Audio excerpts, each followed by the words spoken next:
What's good? What's good, everybody? Welcome back to another episode of the Urban Platform Speaks. Make sure to like, subscribe as you tune into the channel. Check out the content. With that being said, man, I want to speak on the situation that's going on with Jonathan Kuminga at the Golden State Warriors. Right now, just like this past off season, the Golden State Warriors and Jonathan Kuminga came to an agreement, whereas though they was going to try to do this again.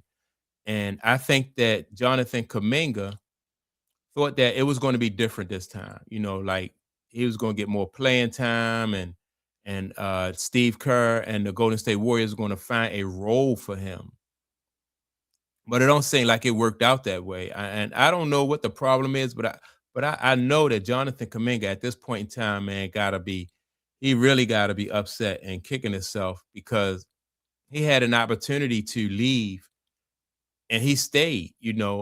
I think maybe part of the reason I think that he stayed is in some of the teams that he was considering wasn't maybe that it wasn't the right time. They wasn't interested at this time, or they made other moves, whereas though they wouldn't have enough to pay him what he wanted.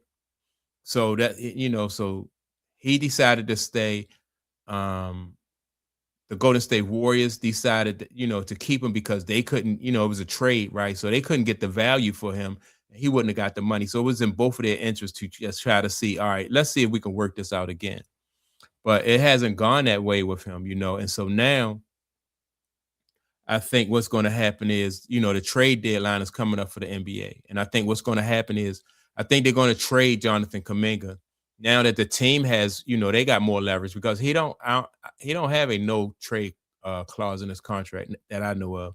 So they're going to trade him for whatever they think they can get, and they don't even care where they send him to, right? And so I know Jonathan Kuminga probably upset with himself because he could have forced their hand and got a better deal for himself if he had forced it earlier. Then right now, the team has leverage, right? And so they have more leverage than what he has. So what happens now is Shannon Sharp and ISO Joe was talking about it. And what I'm gonna do is I'm gonna play the audio from that show, then I'm gonna come back and I'm gonna give my comments on what they say. Has reportedly demanded a trade ahead of the February 5th NBA trade deadline. According to Shams and Anthony Slater, Kuminga first became eligible to be traded on Thursday. After signing a contract extension during the offseason, he immediately asked to be dealt. Excuse me. The Kings and the Mavs have reportedly both shown interest in Kuminga, making them two of the most logical and likely landing spots for him. The Athletic also dropped the story that Kerr had Franz Wagner atop his wish list in the 2021 draft, but team governor Joe Lacob as a driving force behind the choice of Kuminga. Woo!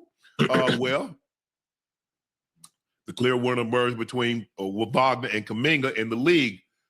Wagner is really good. Really, really good. Now I'm not saying Kuminga, but I don't understand this. I don't understand why they wanted to keep him. They wouldn't play him. They had him coming off the bench. He did healthy DMP, coach's decision. Joe, what's going on?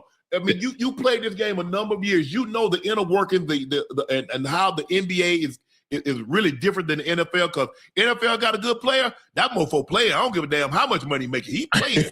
What's going on with Kuminga and Kerr, to the best of your explanation? When you have a guy who has pretty good value to me, it don't make sense for him to sign him and bring him back. But then when you think about it, they brought him back for bait. They know a lot of teams would love to have his service. And I just feel like I feel like they knew they was going to get to this point anyway. They knew they was going to trade him. They knew they was going to have to trade him. He doesn't fit their system. He doesn't fit what they're trying to do. He don't fit their culture. And I feel like now they're going to try to trade him, which is why they signed him and brought him back. And they knew they was going to get to this point. Now they're just trying to get something of value for him.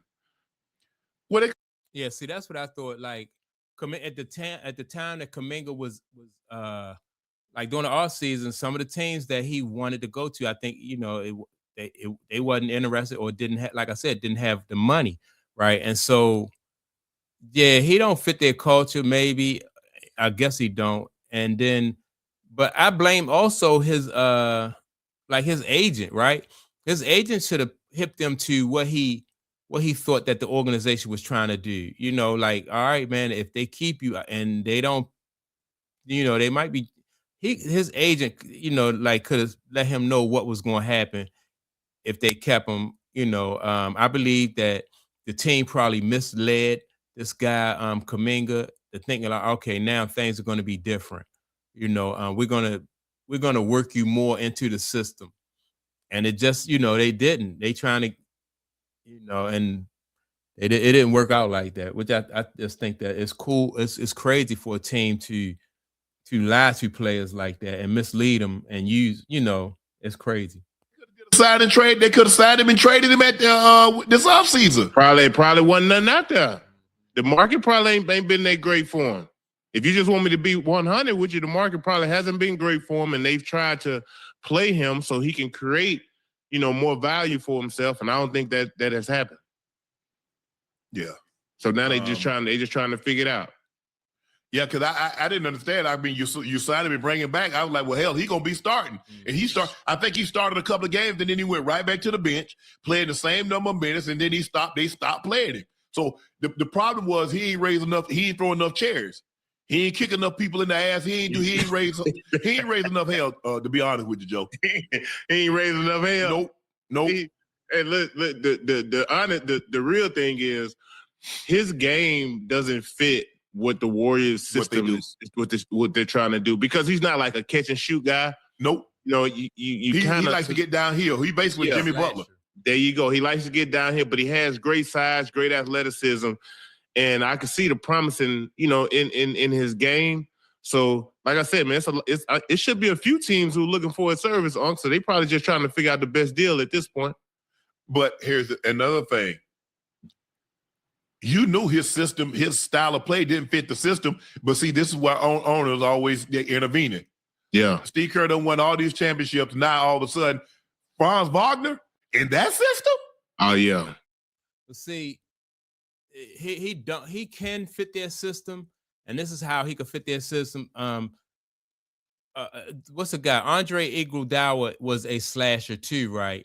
And in the half court, Andre Iguodala was not a he wasn't all that effective in the half court because Andre, you know, he was athletic and he liked to have lanes so he can, you know, dunk and all that stuff, right? But in the half court, Andre really when he was on that team, he might have been their fourth option. This guy, they need him to be offensively, they probably need him to be their third option. You know, if not their second option. How he could increase his value though, Kuminga, is play better defense, and that's what Andre Iguodala did. Like on offense, he wasn't really worried about scoring unless he got a steal and he created a easy bucket for himself. But Kuminga could have increased his value by in the half court, because that's what they are. Basically, they're a half court team. Every once in a while, they get some running opportunities. But if Kuminga want running opportunities, then he will have to get some steals and create those within the framework of their defense. On the half court, like I said, if they slow the ball down and they run in their half court sets, he's not a Klay Thompson who could come off a pick or, you know, a curl or something and then shoot the ball. He's not that. He's somebody who, you know, and I don't even think like Kuminga is the kind of player that can like create his own shot on a consistent basis. Some people, he'll break them down, you know, but for the most part, he's not that ball player. So that's why, you know, he's having a hard time.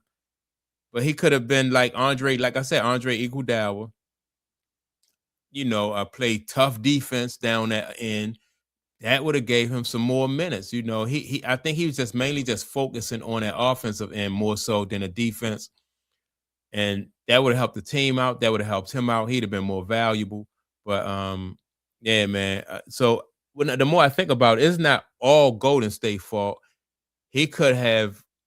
There's some things that you can do that would have put you out on the floor. You know, like I said, his defense. He could have been like a defensive specialist, and that would have guaranteed him some more minutes.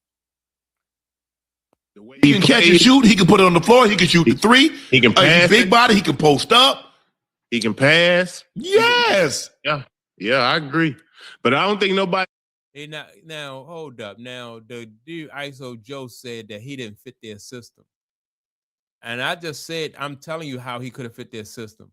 But he's not Kuminga is not a catch and shoot type of ball player. He not like he's not Klay Thompson. He's not somebody or consistently like somebody who's going to give you 18, 20 points in the half court set. He's not going to be able to do that.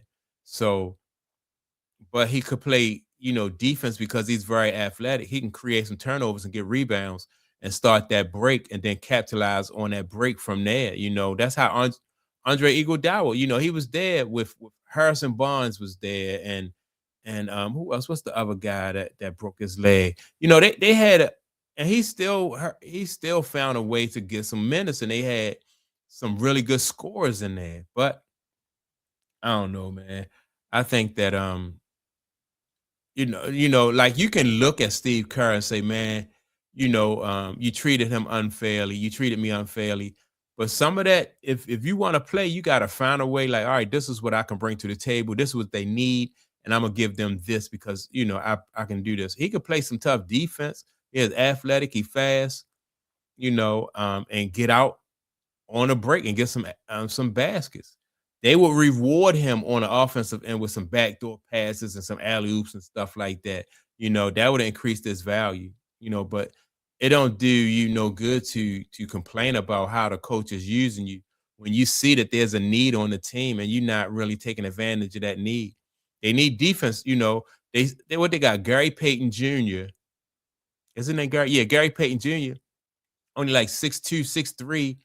He might be he probably 6'3", maybe a little bit above 6'3". But this guy's more athletic than that guy and bigger than him. So he could, he could really, but at first I was kind of like, man, what is Steve Kerr doing? But you still, after a while, you got to take accountability and charge of your own future, man. So that's my take on it. Make sure to like, subscribe to the channel.